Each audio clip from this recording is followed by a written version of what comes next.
I'm Kylie, 28, from Portland. Growing up in my brother's shadow was tough, but nothing prepared me for that morning when I discovered my parents had vanished with Mason, my genius brother, leaving just a note.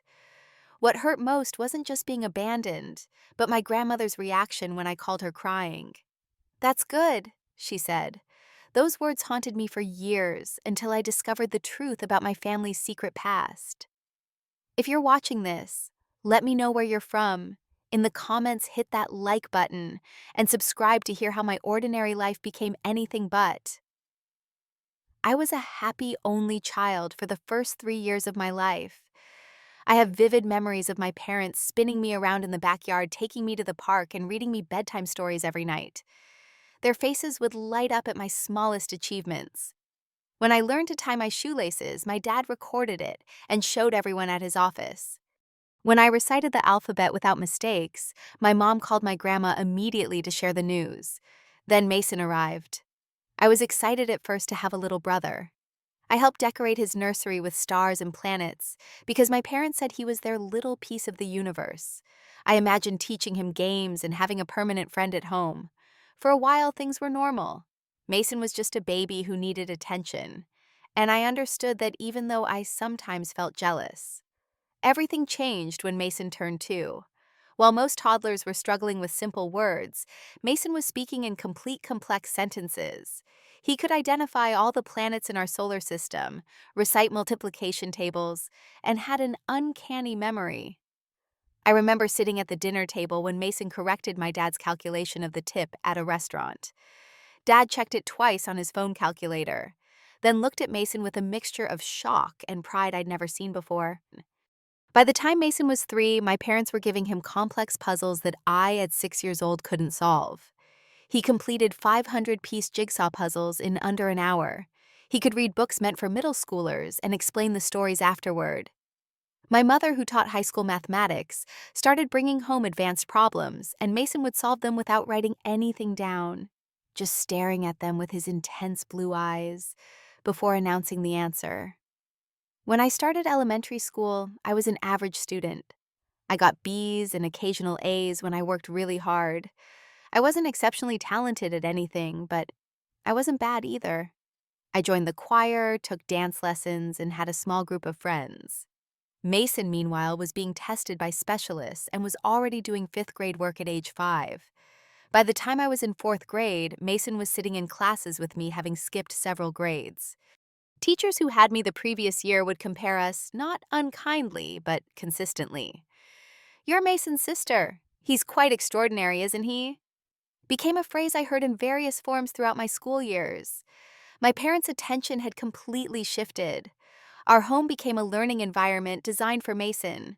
The walls were covered with educational posters. The dining table was often cluttered with his science experiments.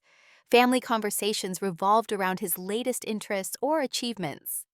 I became background noise in my own home. I tried everything to get their attention. I joined every after-school activity I could. I worked harder on my grades. I won a small role in the school play and was so excited to tell my parents, but when I got home, they were celebrating because Mason had been invited to participate in a statewide mathematics competition for high schoolers. When I was 12, I had my first major dance recital. I had practiced for months, and my grandma had helped me pick out a special outfit for the performance. The morning of the recital, my mom told me she couldn't come because Mason had been invited last minute to a science competition. "It's a really important opportunity for him, Kylie," she explained while helping me fix my hair. "Grandma will record it for me and we'll watch it tomorrow, I promise." They never did watch it. On my 13th birthday, my father missed the small family dinner we had planned because Mason needed to go for IQ testing at a specialized center 3 hours away. "This could open doors for his future," Dad explained on the phone, as I stared at the birthday cake with only my mom and grandma around it. "We'll celebrate this weekend instead." The weekend came and went with only a hurried breakfast acknowledgement. I grew to accept my role as the background child, the one who was expected to be independent because her parents were busy nurturing a genius. I learned to forge my mom's signature on school forms, to cook simple meals for myself, and to stop expecting attendance at my events. Grandma Sarah was my salvation during those years. She lived about 30 minutes away from us and had me over every weekend. At her house, I was the center of attention. She listened to my stories, helped with my homework, and never once compared me to Mason. She had a way of making me feel special just for being me. "You have a different kind of brilliance," she would tell me as we baked cookies together. "Not all intelligence can be measured by tests and competitions." By the time I turned 16, I had fully accepted my place in our family hierarchy. I was the self-sufficient daughter who didn't cause trouble, got decent grades, and didn't need much attention. Mason was the family star, and my parents were his dedicated managers. That's just how it was, and I had stopped fighting it. The strange behavior began during my junior year of high school. I started noticing unusual phone calls coming to our house late at night. My parents would take these calls in hushed tones, often moving to the basement, where they thought I couldn't hear them. I couldn't make out most of what they said, but their voices sounded tense, nothing like their normal, enthusiastic discussions about Mason's achievements. About a week after these calls started, a security company came to install a new system in our house. Not just regular alarms on the doors and windows, but cameras outside and some kind of special locks. When I asked my mother about it, she brushed it off. "Just a precaution, sweetheart. Your father got a good deal through a client." But my father hadn't mentioned getting any deals. In fact, he hadn't talked much about work at all lately.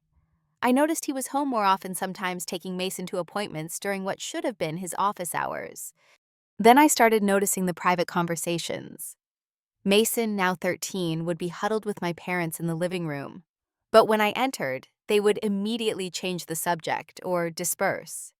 Mason, usually eager to share his latest discoveries or theories, became secretive and spent more time alone in his room. One evening, I overheard my father on the phone in his study. "Yes, I understand the timeline. We'll be ready." The next day, he announced at dinner that he had quit his accounting job of 15 years. When I asked why, he said something vague about wanting a change and exploring new opportunities. 2 weeks later, my mother took a sudden leave of absence from her teaching position. The explanation was that she needed time to support Mason's educational journey. But they had always managed his education alongside their jobs before. Something didn't add up. Then came the visitors. Men and women in formal attire would come to our house when they thought I was at school or at grandma's. Once I came home early from a canceled choir practice and found 3 serious-looking people sitting in our living room with my parents and Mason.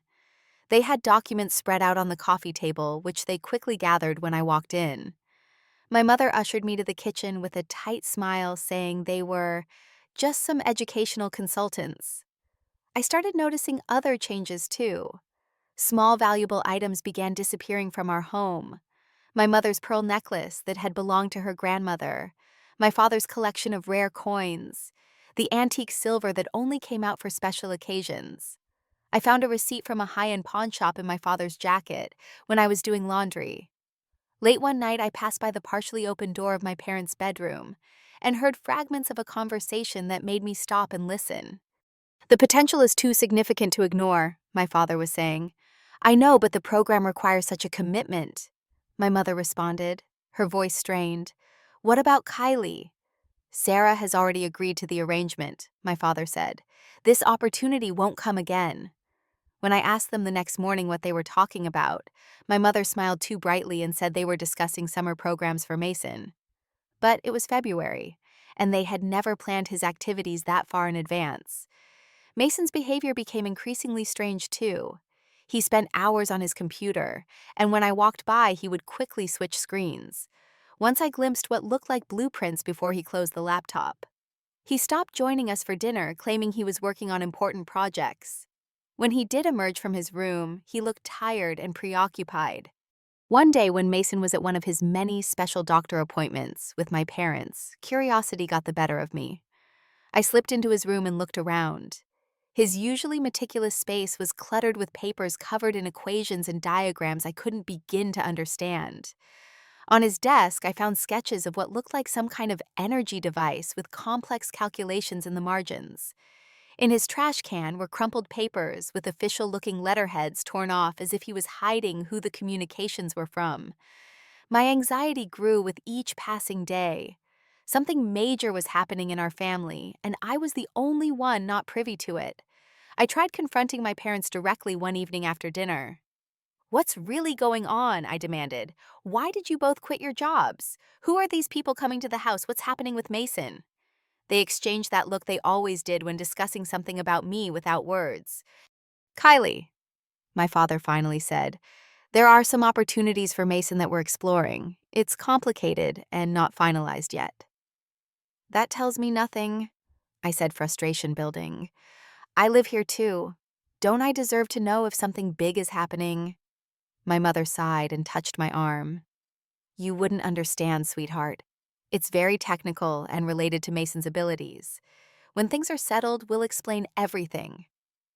That night, while taking out the trash, I found torn-up plane ticket confirmations. Piecing them together, I saw they were for international travel, 3 tickets departing in 2 weeks. My name wasn't anywhere on the fragments. I'll never forget that morning. It was a Tuesday in April, and I woke up to unusual silence in the house. Normally by 7 a.m., I could hear my mother making coffee, my father showering, and Mason already working on something in his room. But that day there was nothing. Just the distant ticking of the grandfather clock in the hallway and the occasional car passing on our street. At first, I thought I had woken up early, but my alarm clock showed 7:30 a.m. I had overslept, if anything.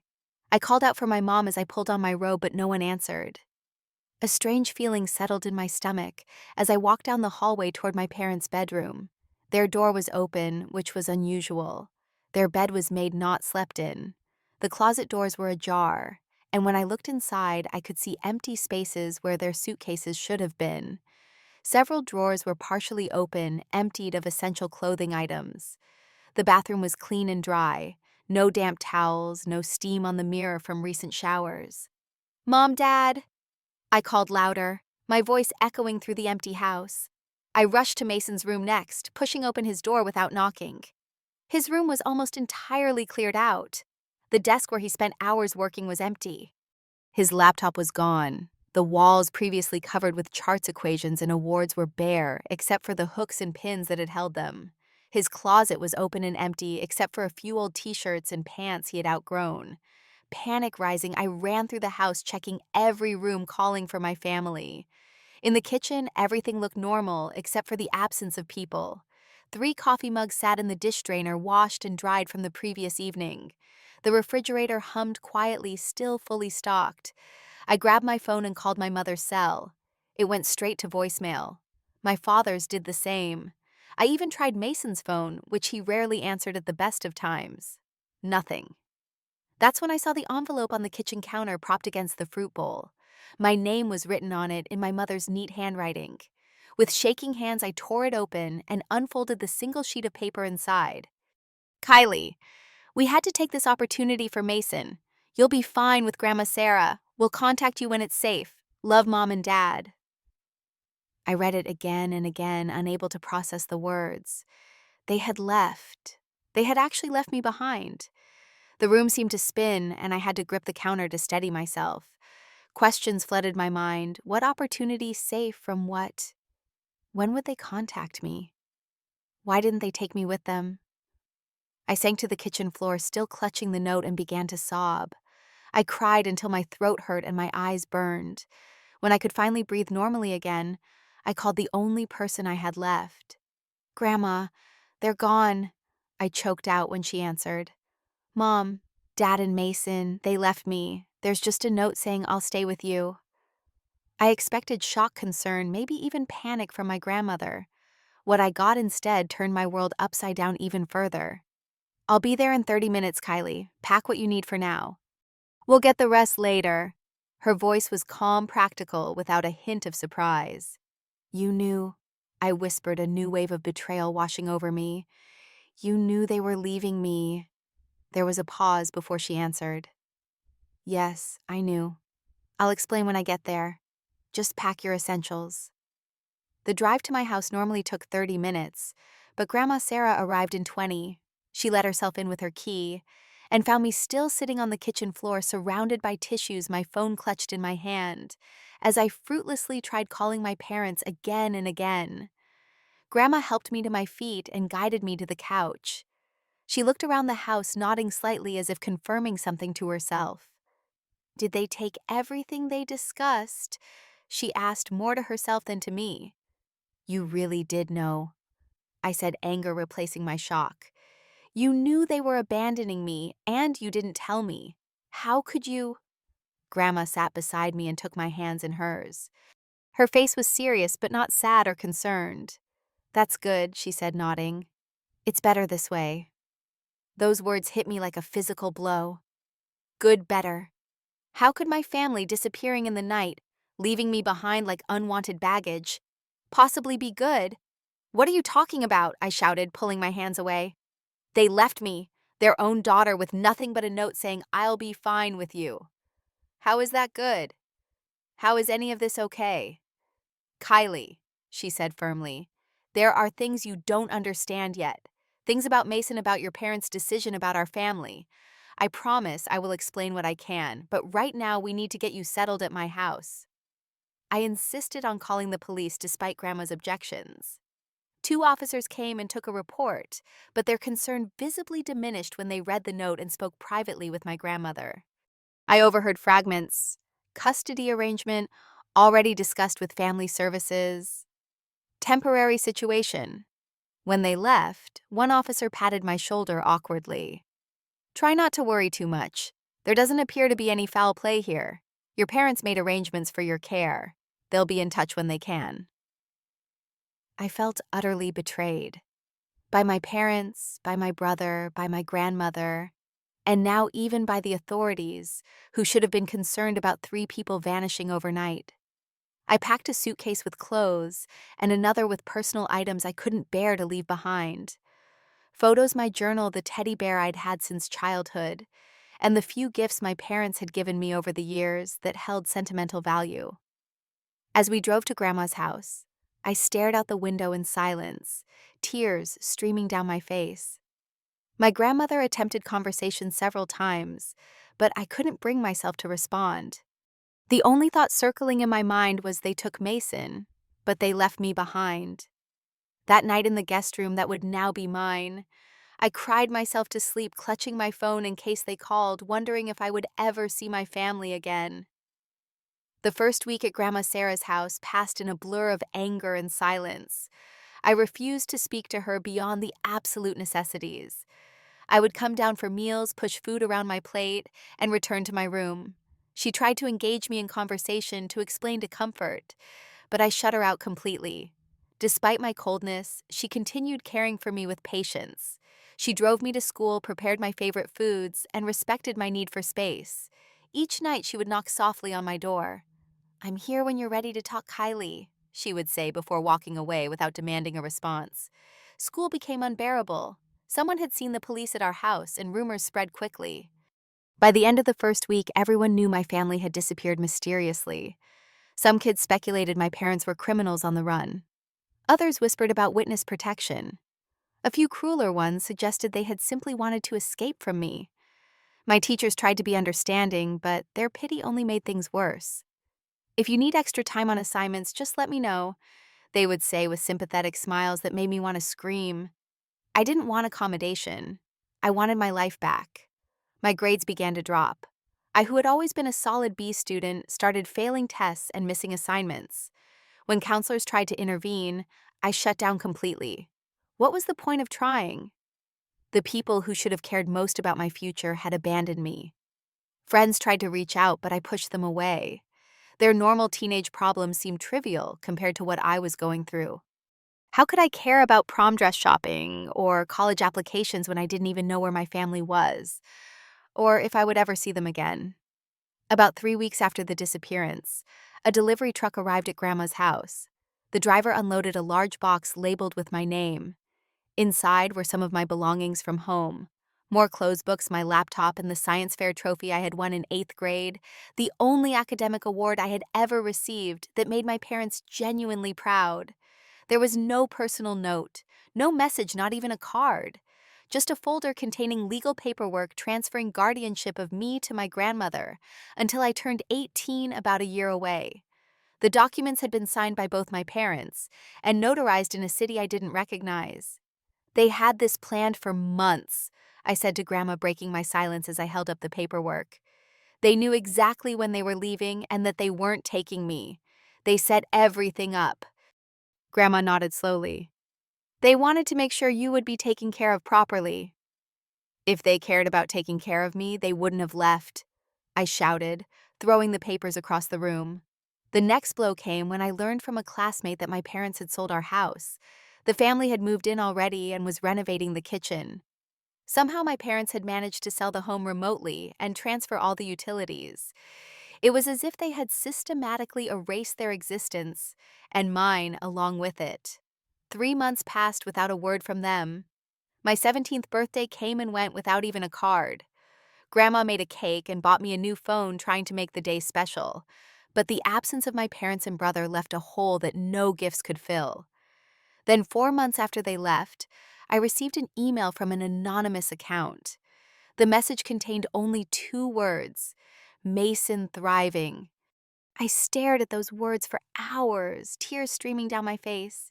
Not "we miss you," not "we're sorry," not even my name, just information about Mason, as if he was the only one who mattered, the only one worth mentioning. I became obsessed with tracing the email.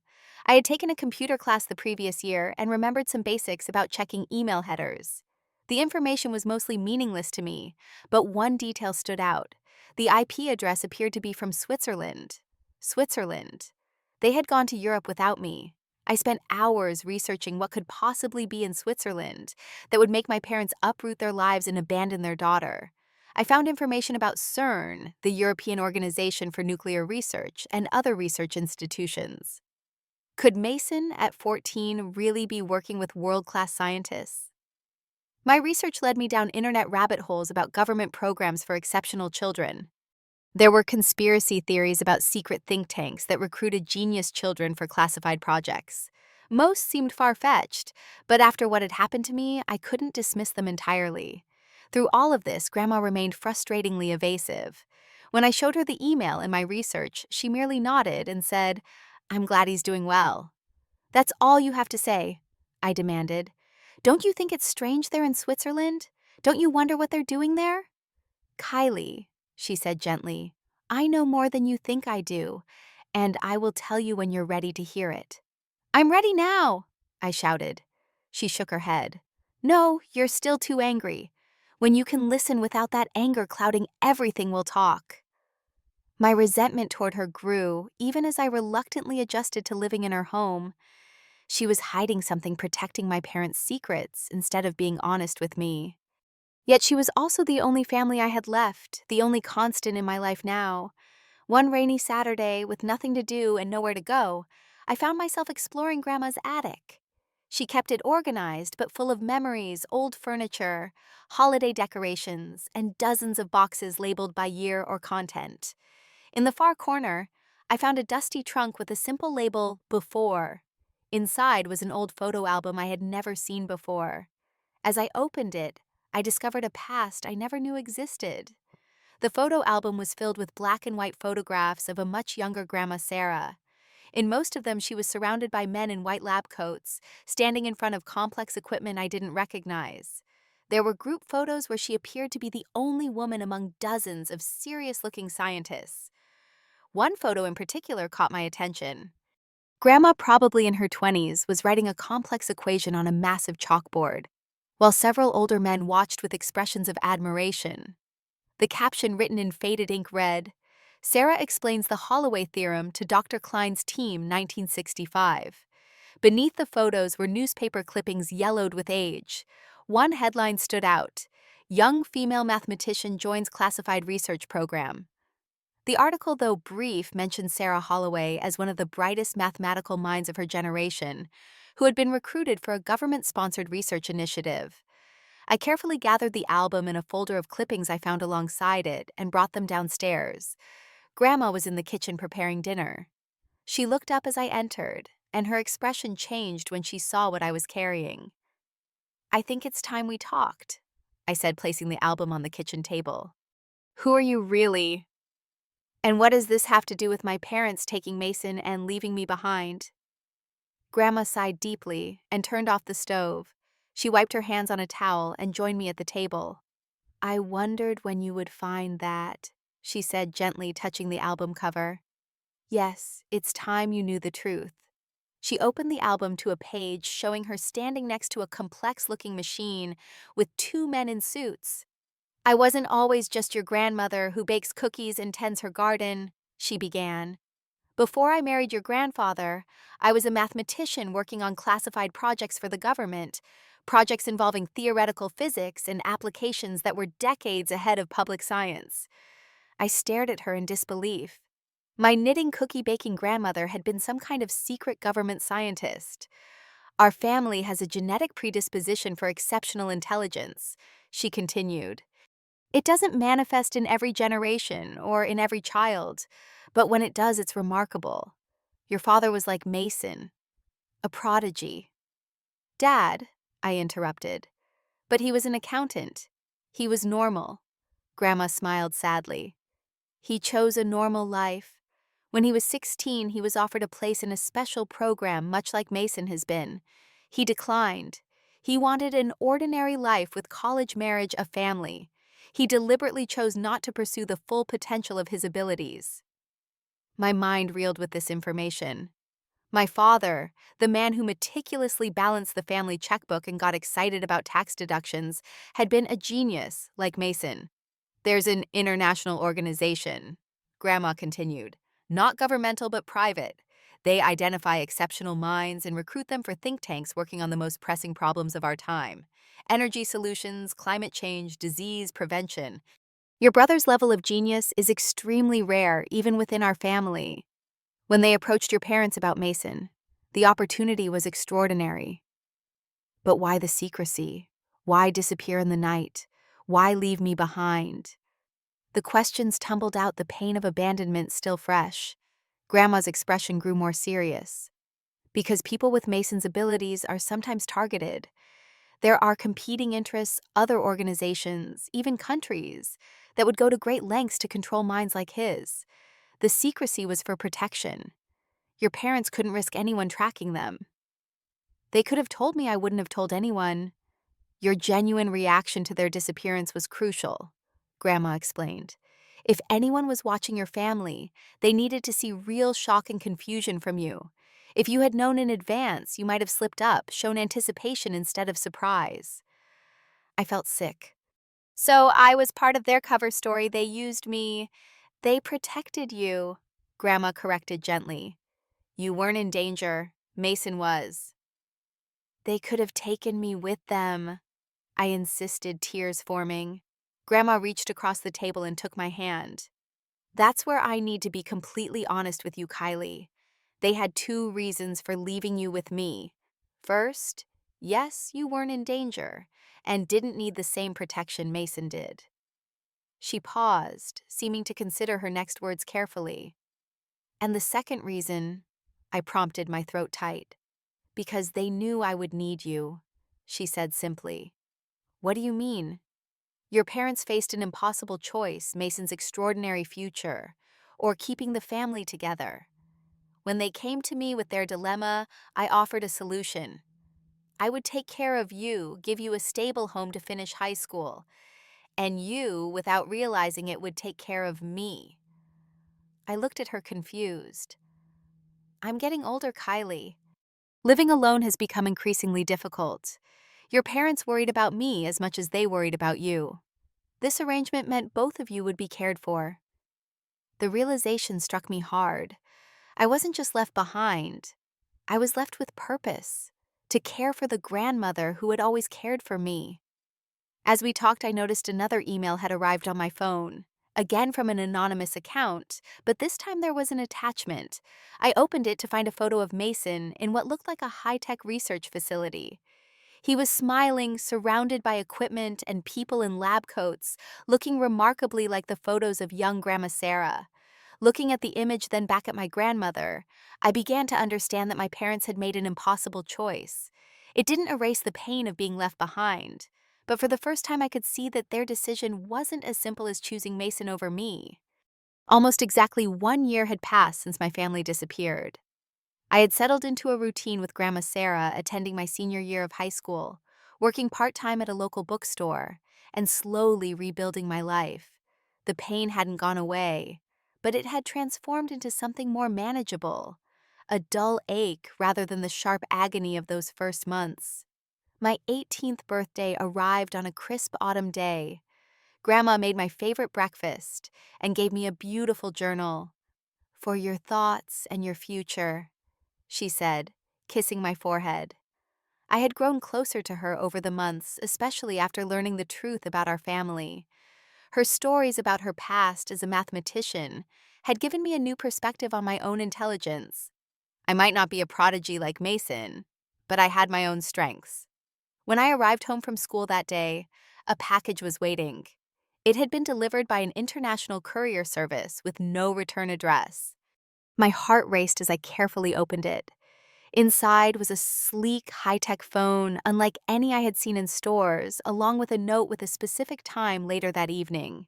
The note simply read, "Secure video call. We miss you."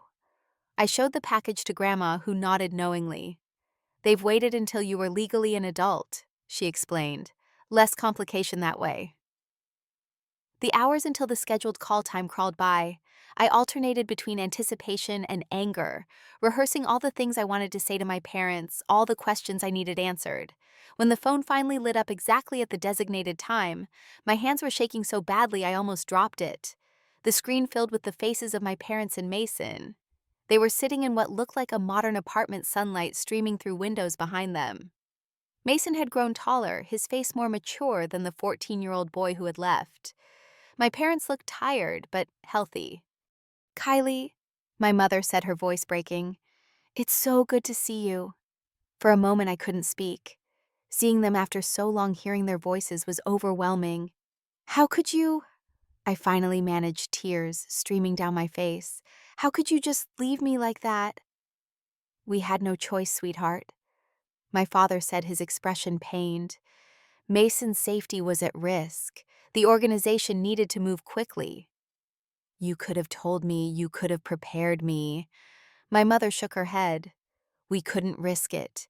Your genuine reaction had to be documented. Anyone watching needed to see that you were truly surprised and had no idea where we had gone."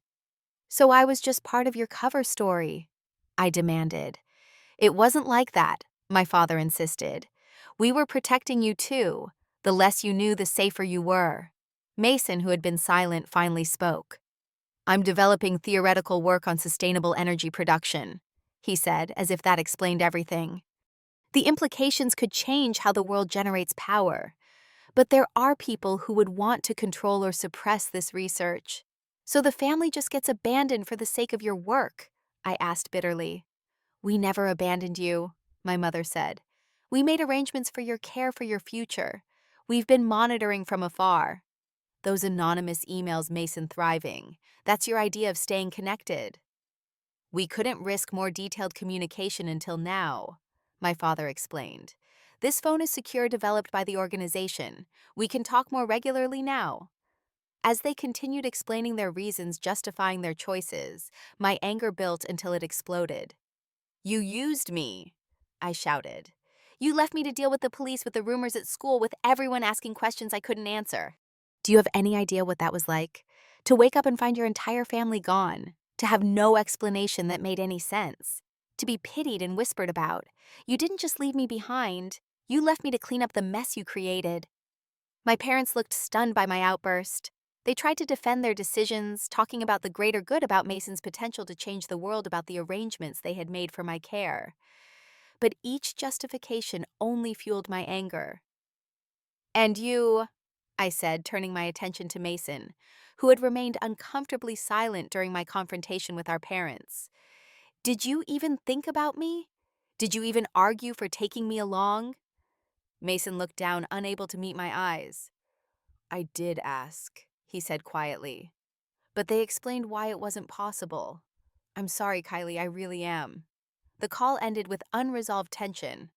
I had said things I couldn't take back, and my parents had offered explanations that couldn't erase a year of abandonment. We agreed to talk again, but nothing was resolved. After hanging up, I broke down completely. Grandma found me curled up on my bed, sobbing uncontrollably. "They don't understand," I cried as she sat beside me, stroking my hair. "They talk about Mason's work like it justifies everything they did." "They made a choice they believed was right," Grandma said gently. "Not just for Mason, but for you too." "How was leaving me behind right for me?" I demanded. Grandma's expression changed, becoming more serious. "Kylie, there's something I haven't told you yet. Something about my own past that might help you understand." She proceeded to tell me that when she was 22, she had been offered a position similar to what Mason now had. A chance to work with the most brilliant minds of her generation on projects that could change the world. "I chose differently than your parents did," she said. "I chose a normal life. I turned down the opportunity to marry your grandfather, to have a family, to live a quiet life. I don't regret my choice, but I've often wondered what might have been accomplished if I had taken that other path." As she spoke, I noticed for the first time how carefully she moved, how she winced slightly when she shifted position. "Grandma, are you okay?" I asked, my own pain momentarily forgotten. She smiled sadly. "I've been having some health issues I didn't want to worry you with. Nothing immediately serious, but at my age, things don't improve much." The realization hit me like a physical blow. My parents hadn't just left me with Grandma for my benefit. They had left me with her because she needed someone too. They had made one painful choice that tried to address multiple needs: Mason's extraordinary future, my safety, and Grandma's care. That night, overwhelmed by all I had learned, I left the house without telling Grandma where I was going. I needed space, airtime to process everything. I drove aimlessly for hours, eventually finding myself in my old neighborhood, parking across from our former home. The new owners had painted the door a bright yellow. The lawn, which my father had meticulously maintained, was now a little wild. I sat in my car remembering summer barbecues, holiday decorations, ordinary family moments that now seemed precious in their mundanity. I sat in my car outside our old house for almost an hour, watching as lights turned on and off in different rooms. The new family's movements created shadows that overlapped with my memories. In that window, my mother used to sit and read. Behind that one, my father would work late into the night. The attic window had been Mason's secret observatory where he tracked stars and planets. Lost in these thoughts, I barely noticed when someone approached my car until they tapped on the window.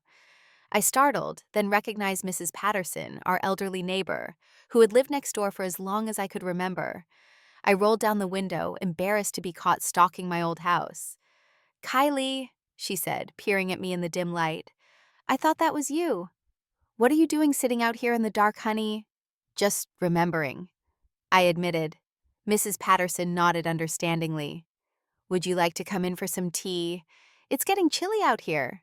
I accepted her invitation, following her to the familiar house next door. Her home smelled the same as it always had, like cinnamon and old books. She busied herself making tea while I sat at her kitchen table, looking at the collection of magnets on her refrigerator, many of which had been there since I was a child. "I miss them too," she said, placing a steaming mug in front of me. "Your parents were good neighbors. They always helped me with my heavy groceries and shoveled my walk in winter." "Did they ever mention anything to you?" I asked. "About leaving, about Mason's abilities?" Mrs. Patterson smiled gently. "They were private people when it came to Mason. But they talked about you all the time." I looked up in surprise. "They did?" "Oh, yes. Your mother would show me your art projects from school. Your father bragged about how independent and responsible you were. When you got that part-time job last year, he told everyone at the neighborhood barbecue how proud he was of your work ethic." This didn't align with my memories or my understanding of my place in the family. "But they were always so focused on Mason," I protested. "Mason needed their active guidance because of his special mind," Mrs. Patterson said, stirring honey into her tea. "But they never worried about you the way they worried about him. They trusted you. Your mother once told me that while Mason's intelligence was extraordinary, your emotional intelligence and resilience were just as remarkable in their own way." I sat with this new perspective, trying to reconcile it with years of feeling secondary. Had I misinterpreted their attention to Mason as a lack of love for me? When I returned to Grandma's house, I found the secure phone they had sent me had received a message. It contained a file that could only be opened with my fingerprint. Inside were letters, dozens of them, that my father had written, but never sent over the past year. I stayed up all night reading them. Unlike the brief and personal emails we had received, these letters were raw and honest. My father wrote about his guilt, his fear, his love for the daughter he had left behind. He described the impossible choice they had faced: protect Mason's extraordinary potential and the contributions he could make to humanity, or keep their family intact. The hardest part, one letter read, is knowing that you might never understand or forgive us. That you might spend your life believing we loved Mason more, when the truth is we trusted your strength more. We knew Mason couldn't survive on his own, but you could. You always could. Morning found me exhausted, but with a new understanding forming. My parents had made an impossible choice. They hadn't chosen Mason over me. They had chosen a specific future for each of their children, based on our different needs and capabilities. It didn't erase the pain of abandonment, but it painted their decision in a more complex light.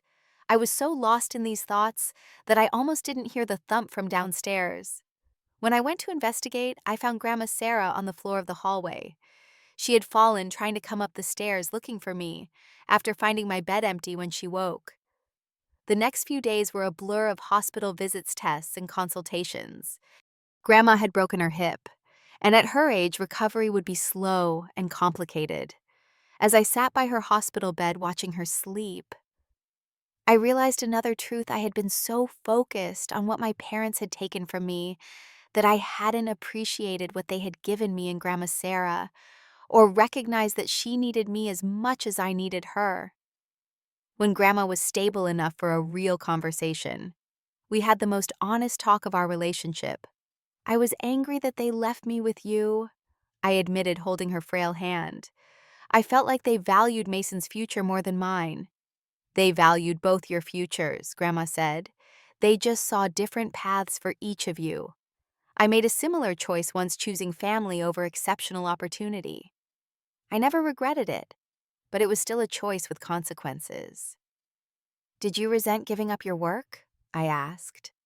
Sometimes, she admitted. But I gained other joys. My children, my grandchildren, you. There's no perfect choice, Kylie. Just different paths with different rewards. As Grandma recovered, I spent more time thinking about strengths and choices. I had always defined myself in relation to Mason's exceptional intelligence, seeing myself as merely average in comparison. But perhaps there were different kinds of brilliance. Mrs. Patterson had mentioned my emotional intelligence. Grandma had praised my practical capabilities and compassion. I scheduled another video call with my family, this time initiating it myself. When their faces appeared on the screen, I was calmer, more centered. I'm still hurt, I told them honestly. I still don't agree with how you handled everything. But I'm trying to understand the impossible position you were in. My parents looked relieved, even as they acknowledged the pain they had caused. Mason, now 15, seemed more mature than his age, as he described his work developing theoretical models for clean energy production. I miss you, he said simply. The people here are brilliant, but none of them tease me about using big words or force me to watch bad movies just because the science is hilariously wrong. That made me laugh, remembering our movie nights where I would deliberately choose the most scientifically inaccurate films just to watch Mason squirm. I miss you too, Brainiac, I said, using my old nickname for him. We agreed that reconciliation would be a long process. Trust once broken couldn't be repaired in a single conversation. But it was a start. A year passed. I graduated high school and started college, choosing to study psychology with a focus on family dynamics. The irony wasn't lost on me. I continued living with Grandma Sarah, helping her as she aged, finding meaning in our relationship that I hadn't expected. The secure communication with my distant family became regular. Weekly video calls, daily messages. My parents were transparent about their lives in Switzerland, and I shared my experiences at college. Mason's work progressed, and occasionally he would try to explain it to me in simplified terms that still went over my head. Slowly, I built a life that wasn't defined by abandonment, but by connection and purpose. I developed meaningful friendships at college, became involved in support groups for non-traditional families, and deepened my relationship with Grandma based on mutual respect rather than just circumstance.